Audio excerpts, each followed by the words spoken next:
গুৰেশ্বৰৰ কলাকুছিত ভকত সেৱা অনুষ্ঠান অঞ্চলটোৰ কুশল ৰাজবংশীৰ বাসগৃহত দিনজোৰা কাৰ্যসূচীৰে পালন কৰা হয়।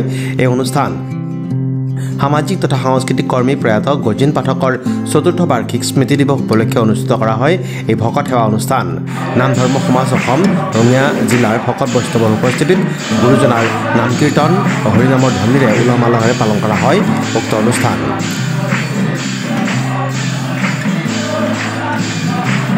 এগৰাকী সামাজিক তথা সাংস্কৃতিক কৰ্মী প্ৰয়াত গজিন পাঠকদেৱ আজিৰ প্ৰায় 4 বছৰ আগতে বৈকুণ্ঠ প্ৰয়াণ হৈছিল।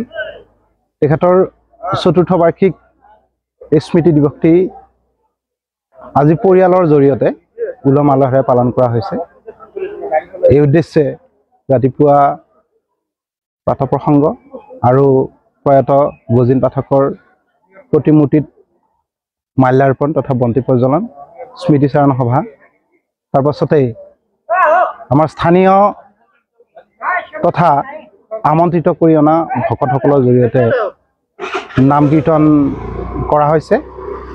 আমি আশা কৰিছোঁ তেখেতৰ সমাজলৈ যিটো বৰঙণি মহৎ যিটো অৱদান, সেই অৱদান যাতে তেওঁৰ পাছৰ পৰৱৰ্তী লোকসকলে যাতে অনুসৰণ কৰে। তেখেতৰ যিটো কৃষ্টিৰ যিটো চৰ্চা, কৃষ্টিৰ ক্ষেত্ৰত যিখিনি অৱদান আগবঢ়াইছিল বা সামাজিক ক্ষেত্ৰত তেখেতৰ যিটো অৱদান আমাৰ সমাজত আমি তেখেতক বাৰে বাৰে অনুভৱ কৰোঁ। যিয়ে নহওক আমি তেখেতৰ প্ৰয়াত আত্মাৰ সদ্গতি তথা বৈকুণ্ঠ প্ৰাপ্তিৰ বাবে ভগৱানৰ ওচৰত প্ৰাৰ্থনা জনাইছোঁ।